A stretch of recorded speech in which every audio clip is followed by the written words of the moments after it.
Oi, gente, bom dia. Eu vou falar para vocês hoje da espacialização dos atendimentos do SP156, um serviço da Prefeitura de São Paulo que atende e dá encaminhamento para solicitações, as mais diversas possíveis: buraco na pista, animal, lixo, transporte, enfim. Eles atendem pelo telefone 156 e pelo site também, tem aplicativo, né? Então, a GeoInfo optou por manter um repositório para fazer esse processamento, esse geoprocessamento dos dados que eles já estavam disponibilizados no portal de dados abertos da prefeitura, né?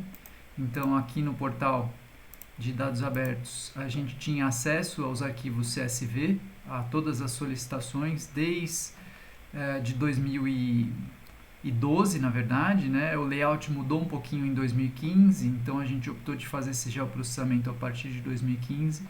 Então os dados estão aqui disponibilizados tanto em CSV por semestre a partir de 2012 e por XLS também, por planilha de Excel. Então o processamento, tanto o processamento quanto os resultados da espacialização dos atendimentos do SP156 estão aqui nesse repositório que eu vou deixar lá embaixo na descrição do vídeo para vocês poderem acessar, mas é fácil, é só entrar no GitHub de GeoInfo, né? É github.com, GeoInfo SMDU. Então aqui estão todos os repositórios de GeoInfo, vale a pena dar uma conferida, é só pesquisar SP156 e a gente já tem acesso ao repositório aqui.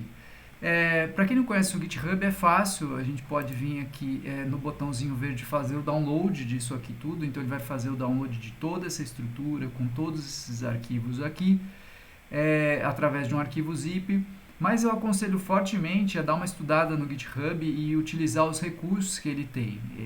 Na verdade, tem vários recursos de atualização, enfim, de trabalho colaborativo, vale a pena. Capaz ainda que eu faça um vídeo aqui só sobre o GitHub. Por enquanto, interessa vocês manterem essa estrutura de diretório no computador de vocês. Então, fazendo o download aqui, ou para quem já trabalha com o GitHub, deixa eu entrar aqui numa outra pasta para não atrapalhar, git clone, né, que ele vai clonar esse repositório, a gente vem aqui e copia esse endereço com esse botãozinho. A partir do momento que ele está copiado, a gente cola ele aqui e ele vai começar a clonar todos os arquivos. Vocês veem que tem 9.183 arquivos e objetos aqui. Então é muita coisa, eu vou pausar, porque enfim, ele já está, essa estrutura já está aqui previamente clonada na minha máquina. Eu estou usando o Linux, né? Para quem usar o Windows, eu acho que vale a pena GitHub for Windows. Bom, não vale a pena usar o Windows, né? Mas para quem usa, enfim, tem uma ferramenta de desktop para o Windows e para o Macintosh também, tá? Então, mas também tem essas mesmos comandos de linha de comando. Então vamos lá para o que interessa. A partir do momento que a gente clonou esse repositório, ele está disponível para a gente, a mesma estrutura que está lá, né? A gente pode ver aqui, ela está aqui também. Então, normalmente tem qualquer repositório, ele vai ter um README, né? Ele vai ter uma licença, vai ter um README, pelo menos os de GeoInfo. Então aqui ele dá algumas dicas, né? A gente escreve algumas dicas aqui do que é o repositório, que motivo, objetivo, um pouco do método e alguns resultados. Esse aqui a gente vai tentar refazer junto por aqui. Então esse mesmo arquivo README que ele acaba te mostrando aqui, vale a pena sempre ler. Também vale a pena ver a licença, né? Enfim, a gente está usando dados, então é interessante ver se aqueles dados são proprietários ou se eles têm uma licença atribuída que a gente pode reutilizar se precisa citar ou não. Aqui especificamente os resultados estão na pasta resultados e a gente vai olhar elas já com calma. Como a gente pode ver aqui, esse repositório ele tem alguns arquivos IPYNB, que é IPython Notebook, né? Para quem trabalha com Python. Então todo esse processamento aqui a gente tem à disposição também por Python. Eu vou fazendo um vídeo sobre isso, mas para quem usa o Python, basta a gente instanciar aqui um Jupyter Notebook e a gente vai ter acesso aqui a aos processamentos que foram feitos, né? Esses processamentos, na medida do possível e do praticável, a gente tenta comentar eles, né? Então aqui, por exemplo, esse aqui é o espacializando os atendimentos do SP156. O primeiro passo para espacializar os dados é juntar os arquivos. Para isso vamos utilizar a biblioteca Pandas, né?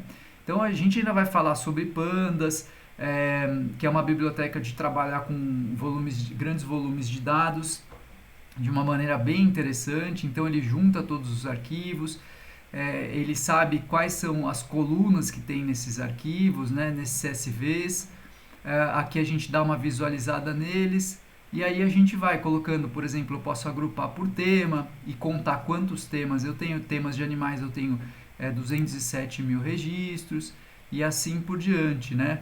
Então, vale a pena para quem quiser se interessar por Python, por processar, que não quer só utilizar os resultados, aqui tem uma boa base para estudar, né? Para tentar reproduzir e chegar nos mesmos resultados.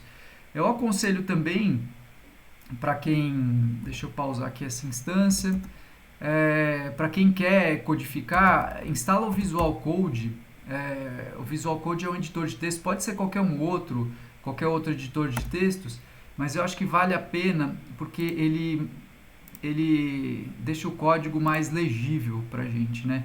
Então, por exemplo, aqui os scripts, né? O script por exemplo, para fazer o download em Bash, né? Então ele tem aqui um script para fazer os downloads direto do SP156, ou em PowerShell também, né? Para quem usa PowerShell do Windows. O processamento mesmo que a gente faz, ele está aqui publicado, né? Enfim, é um processamento grande, mas como eu digo, a linguagem de programação ela é linguagem, então ela serve não só para ser executada, escrita, mas principalmente para ser lida.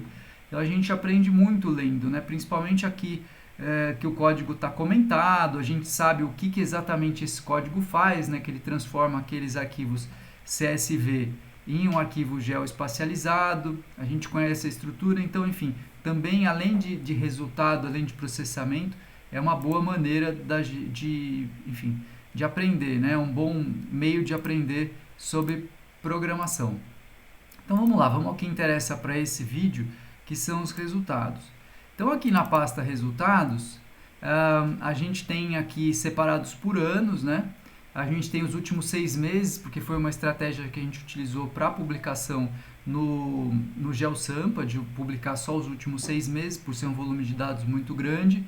E a gente tem alguns outros arquivinhos aqui que acabam sendo log e algumas coisas que a gente usa para se basear, para saber o que rolou nos processamentos. Quando a gente entra nessa estrutura, então a gente tem aqui uma segunda estrutura hierárquica dividida por tema, e dentro do tema a gente tem dividido se ele é polígono ou ponto, tá? Se a gente entrar aqui, a gente vê que a última coisa que o processamento em Python faz, ele escreve um arquivo CSV. Então ele escreve resultado.csv. Então vamos lá abrir esse arquivo para ver exatamente o que ele guarda aqui nesse log, né? Então a gente entra aqui, resultados. Então aqui eu posso ver que ele tem ano, tema, serviço, geometria, caminho e quantidade de registros, né? Então, pela quantidade de linhas, a gente já vê a quantidade de camadas que a gente tem disponível, 1884 camadas. Essa aqui, por exemplo, 2020, uma camada de meio ambiente.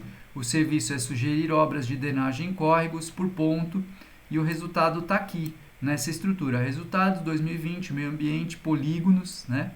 Aqui eu vou explicar porque tem uma certa diferença entre polígono e ponto. Não é só a diferença da geometria, é uma diferença de processamento, de como o dado estava guardado, o nome do arquivo e a quantidade de registros que gerou isso. A questão de ser por ponto ou por geometria, ou por polígono, desculpa, é porque quando o dado ele é gerado, né, pelo portal de serviços, muitos deles eles têm uma localização, muitos deles eles não têm a localização. A secretaria que é responsável por aquele determinado serviço, quando ela abre os dados, ela libera o registro daquele ponto, ou ela libera só o distrito daquele ponto, né? Então, eu acho que vale a pena depois dar uma olhadinha no processamento que foi realizado para saber exatamente quais são os níveis de processamento, né? A gente tem um nível que é lat long, a gente tem outro nível que é por SQL, setor, quadra e lote, e outro só setor e quadra. Quando a gente não tem essa informação, acaba indo para o distrito, que é a última instância, a instância menos, vamos dizer, menos precisa desse atendimento. Mas mesmo assim, acho que dá uma boa visualização. Então, antes de abrir esse arquivo aqui, deixa eu fechar ele. A gente tem para cada resultado, né? Por exemplo, bilhete único, pontos, eu quero saber aqui, por exemplo, comunicação de erro em cobrança de integração de ônibus, metrô ou trem. Então, isso aqui é uma camada de pontos. A hora que a gente coloca ela aqui, aparece uma série de pontos. Vocês veem que eles estão concentrados aqui, provavelmente, muito provavelmente, nos corredores. E a gente tem uma estrutura de dados assim. Então, a gente tem o canal que foi realizado, o termo, o assunto, o serviço, o logradouro, esse aqui com endereço, né, CEP, setor e quadra, como eu havia falado para vocês, e nesse caso ele tem lat long, então provavelmente foi pelo aplicativo, né, do SP156. A gente tem duas informações que são super interessantes. A data de abertura do atendimento, que foi aqui em junho, dia 30 de junho de 2020, e a data do parecer, enfim, daquela secretaria, né? Qual foi o parecer? Na verdade, do órgão da SP Trans, ela deu esse parecer como finalizada no dia 7 de julho. Então aqui já dá para ter algumas leituras, né? A gente pode fazer conta quanto tempo demorou o atendimento, a gente pode concentrar isso aqui com um mapa de calor, né? Então, por exemplo, na simbologia aqui, um mapa de calor.